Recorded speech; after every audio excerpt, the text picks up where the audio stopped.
better somehow, somewhat, then the cough lingers for 6 weeks, 8 weeks, and you and I would call like after maybe several weeks. You still have that cough? Like it's because of the stress. Stress. The like in contrast now, I have a new startup. It's not easy. There's not an army of people doing the work for me anymore.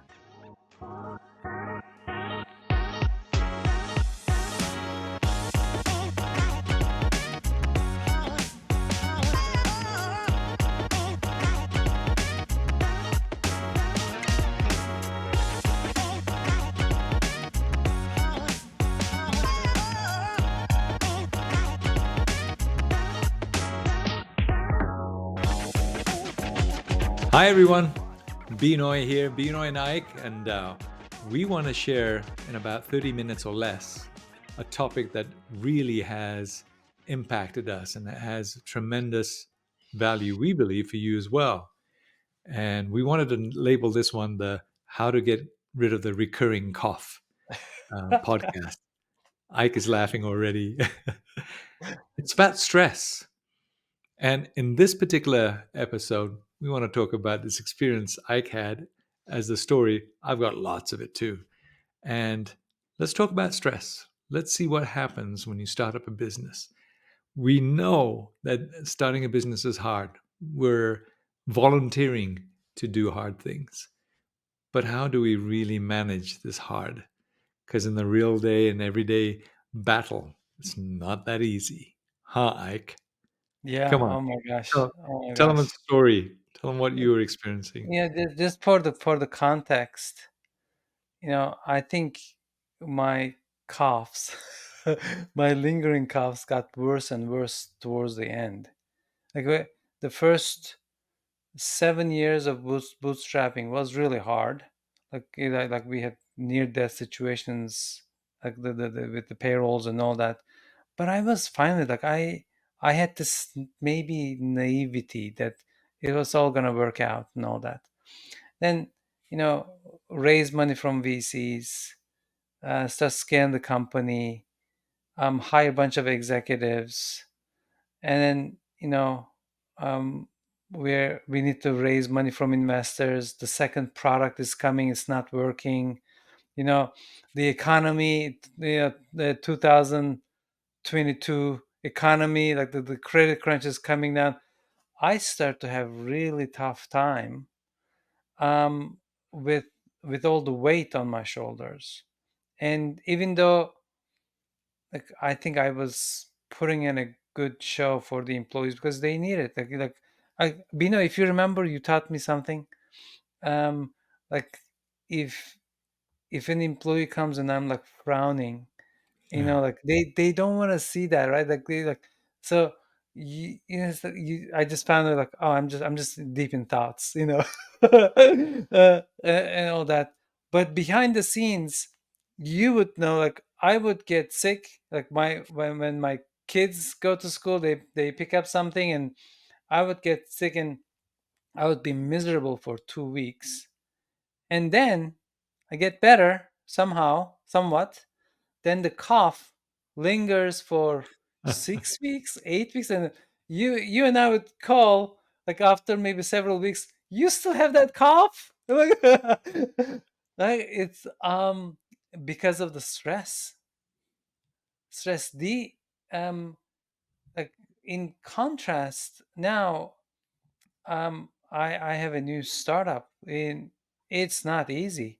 There's not an army of people doing the work for me anymore. I am doing hands-on, like getting my hands dirty. And there's technical challenges. There's, the financial challenges, like all of that. Like when you're starting the finding beta customers and trying to get a meeting with them, after three more postponing from the VP that you're trying to do work with. There's so much, but things are a little different now, right? I have a good stress, not the bad part. Hmm. I have the drive to solve problems, to build some things, but it doesn't weigh on me. Um, maybe as a person, like maybe un poquito I improved my fears a little bit about like that this is not about me failing. You know what I mean? Oh, yeah. So you already said a couple of intriguing topics that I've noticed. Number one, yes, I do remember the lingering cough. You're still coughing? Dude, how long is it going to take? Yeah. Number two, you said something also insightful. Eustress is positive stress. It's exciting. It's learning and growing versus de-stress Yeah. or distress, more accurately. That's an important distinction. And then number three, you said it at the last bit. There's a different level of stress now than before, and it's almost like you know what you're in for. You're also Yeah. more composed. And right now, there are less humans dependent upon you, whether they be investors or employees. The risk is on you, but you're okay with it, right? Yeah. So, what advice would you give when new founders are starting things up at the start versus later? What's the distinction between the two as to why it was not? It was more crippling, more the cough was worse at the end. What's the difference? So there are a few things. One is um, I am 100% committed to making this new startup work. Like there is no question about it. To give an example, this little story about it. I was having a coffee with a friend of mine a few days ago, and he goes, he's never done a startup before. He goes, I what if it doesn't work? Like, what if this startup fails? Have you talked to your wife? Like, what are they? How are they thinking about this? Like, you're putting all your money, energy, and all that stuff. And and I told him, well, the question doesn't make sense. Like, I cannot compute that question because it will work. I will make it work. The it doesn't exist the other way around. It just shows, well, like it might, like everybody knows, it might, like some, some external force can come and all that. But I know I'm committed. I'm gonna do all my everything I have to make this work. Um, and if necessary, I'm gonna get help from others. But the difference is it's not me, like I am not a failure anymore. It's not, it's like if this doesn't work out, I'm gonna do everything I can and I'm gonna enjoy this stressful journey. But it's not me fail, like it's not, I'm not a failure. The difference is Yeah. I might fail, but I am not a failure. Yeah, yeah, yeah. Your value is not tied to the success of the business entity. Yes. Your First, yes. yes. Now, and that's Now, at a long time ago, most younger men particularly, yes, right? Your value is tied to how your business performs, how much yeah, sales. exactly. And um, my younger self also cared so much about how I'm going to look in Mm, other people's eyes. mm. Oh my God, I'm going to disappoint my family. I'm going to disappoint all the employees that I hired, that I told them we're going to the moon. My investors, I gave them my commitments, that I'm going to make this company work. There's the customers that I visited many years. They've supported me. There's there's so much thought that goes into the time consumed about how others are Yes. gonna are, are gonna be affected by you. So, how are you going to explain, or how would you suggest to someone who hasn't had yet financial windfall from an exit, a good exit, when everything that they do have is limited, they put it into the business? How are you going to? What would you recommend that they do to manage that stress and that worry and that the value being tied to the performance of their baby? So I'll tell you a few things, but you help me with many of these. So please give your suggestions as well. Sure. So there are a few things that comes to my mind that jumps right out. Um, One is, it's a skill that you need to improve and develop. You cannot just turn it on off, or it's not, that doesn't come with the birth. So for Mm. example, um a um a mistake happened, a fallout happened with one strategy, one action, right? It used to be like, for 2 weeks I would be depressed, I would be angry, I would remind myself that, and what happened, and all the time live in the past for 2 weeks. What did I do? I worked on it. I worked on it and said, okay, I became my own coach, and I had my own coach named Benoy. Um, and over time, that 2 weeks became 1 week, became 3 days, became Yeah, 2 days. Um, it still happens sure. today. It may be half an hour, it may be 1 hour. On good days, in 15 minutes, I'm out and running like 100%. That's I think that's one thing I tell to the first time founders. Work on it.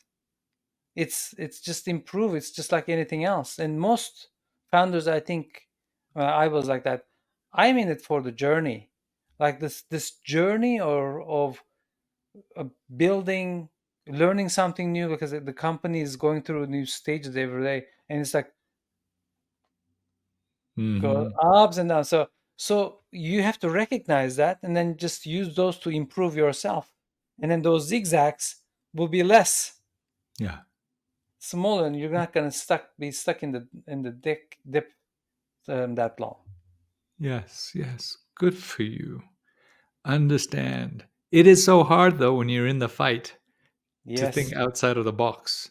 I've had too many stories of my own where I spend time uh, almost taking a whip and just whipping myself for not having done it better, or blaming everybody else. I blame everybody else for the predicament of not hitting the quarterly number. It was all mine and the team, but I blamed somebody else because it felt better temporarily to deflect the pain and have a little bit of, I'm better than that because you suck and I'm better than you, but I'm skirting the issue. I was skirting Yeah. the issue. In the long run, looking back, if I were to recommend how best to manage distress and the negatives, you already know this. And I'm advising many CEOs, what's your daily routine to put the oxygen mask on? Because ultimately, you can't manage any stress if you haven't had enough sleep, enough good food, enough outdoor exercise activities, enough social engagements with loved ones and friends. And all of these get neglected as the first thing. All of Yeah. this gets neglected. As soon as you get involved and are passionate, worse, you have to make it work out of fear because your value is tied and you neglect the basic hygiene of taking care of yourself. My wife's just the other day, I just came in through, parked the car, came in, she opened the door and she says, "Oh, you exercised today." I go, "How could you tell?" And she says, "You're smiling." I said, "Oh, okay. It's working." Right? Back to Yeah. that kind of thinking face. She just says, "Oh, you exercised today." I said, "How can you tell?" "You're smiling." Yeah. So I have to have those basics taken care of. Otherwise, how can you move forward? And that gets neglected because I got to make it work. I got to make it work. So my first advice is put the oxygen mask on yourself. Otherwise, you can't even think outside of the box when you Yeah. need it the most. Yeah. Wouldn't you The agree? I agree Yeah. 100%. 100%. The other one is maybe surrounding yourself with people that you can ask help. Like, Hmm. in the first 4 years of my business, I think my annual income was $25,000. That's, I mean, I live in Orange County, so so that tells you. But I was so heads down on building it. I didn't get out. I have so I had no network at all, right? Like I didn't have anybody to talk to about the challenges. I did have Don. Don and I always discussed things and made decisions together. Um, Thank you, Don, if you're listening. Um, but after that, even with when the VCs came, I didn't, um, because like as they say, the being founder CEO is lonely because you cannot talk about all the problems. What I've done is, I built my board with the people that are my coaches. Hmm. So um, I uh, George from Incutel was awesome. Um, um, I had Randy, who has been a lifelong CEO, came as a coach. Like I would just call him any time, and then ask about my challenges. Um, then RJ was a hard charging executive at like Oracle and VMware, all that.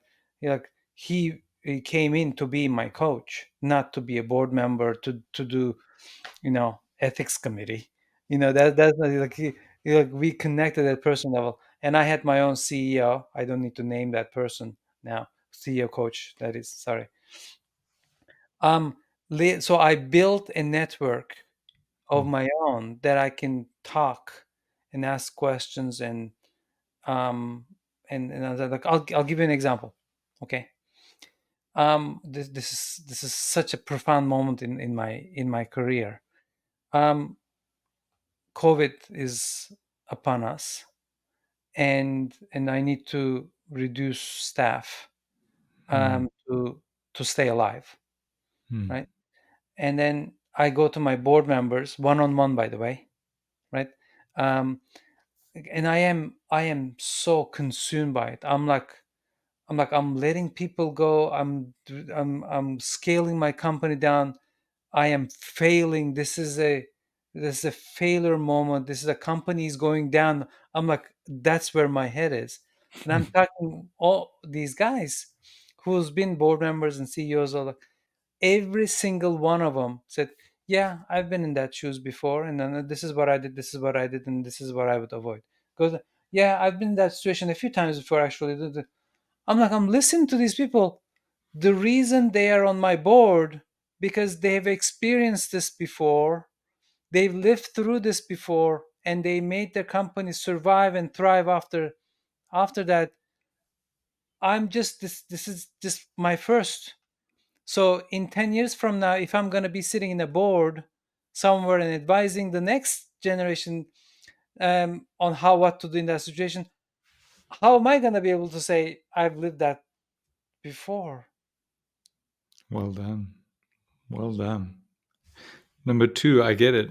Surround yourself with capable, talented, experienced people so you're not alone, right? That's another way to de stress from all of the Yeah, worries. You can reduce the lingering cough duration a lot. yeah, A lot. I had another thought. One of the things that I learned over time, and it took a while, was to, and Sean Sorensen said this on a last podcast, how to distance himself from the actual success of the business with the technology to keep that at an arm's length so that it wasn't a reflection of his value, right? His value was not tied to the financial success or the product being accepted, adopted. He was able to look at it, and I see this a lot. We're too intertwined into the success of the business being a reflection of us. So, yeah, number one, I can be healthy and sleep well and eat. Number two, I can have a lot of talented, experienced people that I can use in my network. But number three, I think this is crucial that we learn how to make sure that we work hard, we give it our all, we do everything possible, but we distance ourselves from the business, from the technology, from the product, from the customers, so that we can be on the business, not in it, and we can observe with a level of professional distance that you can see the perspective. Because Once you become emotionally in the business, then you're stuck in the trees and you cannot see anything out. I loved what he said about that. What do you Yeah, say? I think the word you use, observe, is key for me. Like you're observing yourself, like as a higher person. Like you Yeah. have created a coach by yourself and observing yourself and giving you a coaching. Like because in startup world, you are dedicated, you are solving problems, you are 100% committed, and it's gonna go on for a long time. There is no life work balance. If Yeah. you're looking for that, this is not the place, right? Yeah. um but and I think about my startup all day long. Even when I'm going to sleep, I think about it. I solve some problems in the morning, at night. Like I do it all the time, but I learned to create some spaces Mm. throughout the day so that I Mhm. can, like as you say, get an oxygen mask. Whether it's my one wheel or motorcycle or Yeah, whatever, that's right. right? You just take those, but you have to understand, we are not talking about easing or ignoring the problems or solving them halfway or temporarily. You have to solve them at the core, and that coach needs to tell you that. Yeah. Yeah, I have another story for it. It's a short one. Yeah. After my company was acquired, I'm reading this book. It's called The Icon. This Mr. Mullally leaves Boeing, I think, and goes to fix Ford in Mm. 2008 crisis. And then he does a great job, by the way. I spoiled the book, but it's okay.